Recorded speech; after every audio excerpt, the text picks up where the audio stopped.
गौ सहस्त्र दान विधि। महाराज युधिष्ठिर ने पूछा, जनार्दन, आप गौ सहस्त्र दान का विधान बताएं। यह किस समय किस विधि से किया जाता है? भगवान श्री कृष्ण ने कहा, ब्रजेश्वर, गौएं संपूर्ण संसार में पवित्र हैं और गौएं ही उत्तम आश्रय स्थान हैं। संसार की आजीविका के लिए ब्रह्मा जी ने इनकी सृष्टि की है। तीनों लोकों के हित की कामना से गौ की सृष्टि प्रथम की गई है। इनके मूत्र और पुरीश से देव मंदिर भी पवित्र हो जाते हैं। औरों के लिए तो कहना ही क्या। गौएं काम्य यज्ञों की मूलाधार हैं। इनमें सभी देवताओं का निवास है। गौ में साक्षात लक्ष्मी का निवास है। ब्राह्मण और गौ दोनों एक ही कुल के दो रूप हैं। एक में मंत्र अधिष्ठित है और एक में हविष्य पदार्थ। इन्हीं गौओं के पुत्रों के द्वारा सारे संसार और देवताओं का भरण पोषण होता है। राजन, आप ऐसी विशिष्ट गुणमयी गौ के दान का विधान सुने। एकमात्र सर्वगुण तथा सर्व लक्षण संपन्न गौ का दान करने पर समस्त कुटुंब तर जाता है। फिर यदि अधिक गौएं दान में दी जाएं तो उनके महात्म्य के विषय में क्या कहा जाए। प्राचीन काल में महाराज नहुष और महामती ययाति ने भी सहस्त्रों गौओं का दान किया था, जिसके प्रभाव से वे ब्रह्म स्थान को प्राप्त हो गए।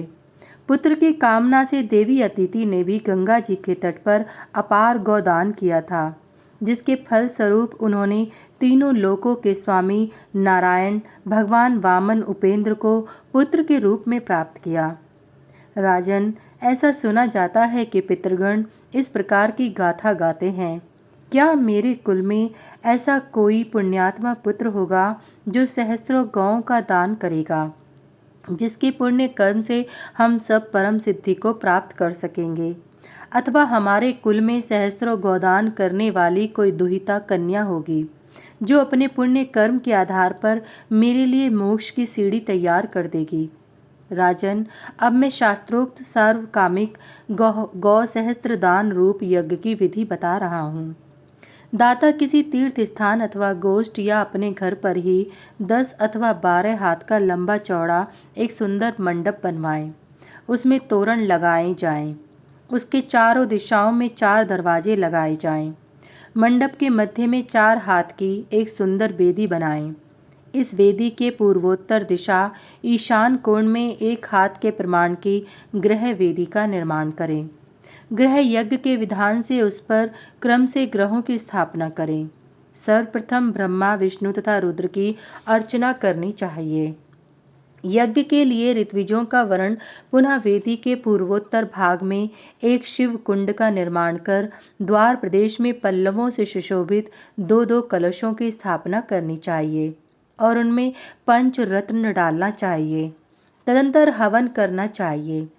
तुला पुरुष दान के समान इसमें भी लोकपालों के निमित्त बलि नैवेद्य प्रदान करना चाहिए।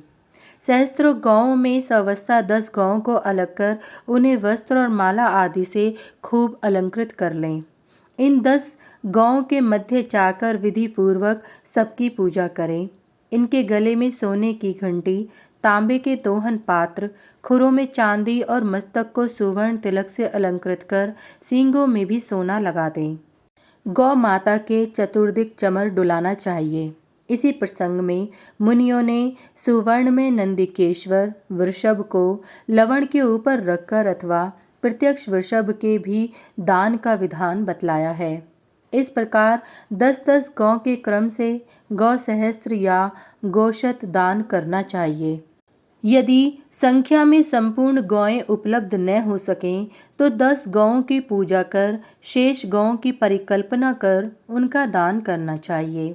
तदंतर पुण्य काल आने पर गीत एवं मांगलिक शब्दों के साथ वेदज्ञ ब्राह्मणों द्वारा सर्वौषधि मिश्रित जल से स्नान कराया हुआ यजमान अंजलि में पुष्प लेकर इस प्रकार उच्चारण करे, विश्व मूर्ति स्वरूप विश्वात्माओं को नमस्कार है।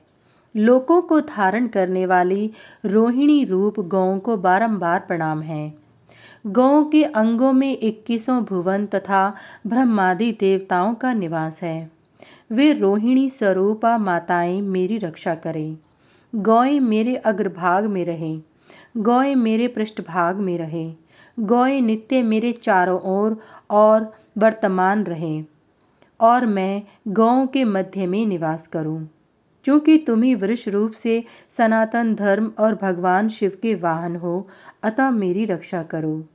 इस प्रकार आमंत्रित कर बुद्धिमान यजमान सभी सामग्रियों के साथ एक गौ और नंदिकेश्वर को गुरु को दान कर दें, तथा उन 10 गौओं में से एक एक तथा 1000 गौओं में से एक एक 100, 50-50 अथवा 20-20 गौ प्रत्येक ऋत्विज को समर्पित कर दें। तत्पश्चात उनकी आज्ञा से अन्य ब्राह्मणों को 10-10 या 5-5 गौएं देनी चाहिए। एक ही गाय बहुतों को नहीं देनी चाहिए, क्योंकि वह दोष प्रदायिनी हो जाती है। बुद्धिमान यजमान को आरोग्य वृद्धि के लिए एक एक को अनेक गौएं देनी चाहिए। इस प्रकार 1000 गौदान करने वाला यजमान एक दिन के लिए पुनः पयोव्रत करे और महादान का अनुकीर्तन स्वयं सुनाए अथवा सुने। यदि उसे विपुल समृद्धि की इच्छा हो तो उस दिन ब्रह्मचर्य व्रत का पालन करना चाहिए। इस विधि से जो मनुष्य 1000 गौओं का दान करता है, वह सभी पापों से मुक्त होकर सिद्धों एवं चारणों द्वारा सेवित होता है। वह शुद्र घंटियों से सुशोभित सूर्य के समान तेजस्वी विमान पर आरूढ़ होकर सभी लोकपालों के लोकों में देवताओं द्वारा पूजित होता है। इस गौ सहस्त्र दान से पुरुष अपने 21 पीढ़ियों का उद्धार कर देता है। गौदान में गौ, पात्र, काल एवं विधि का विशेष रूप से विचार करना चाहिए।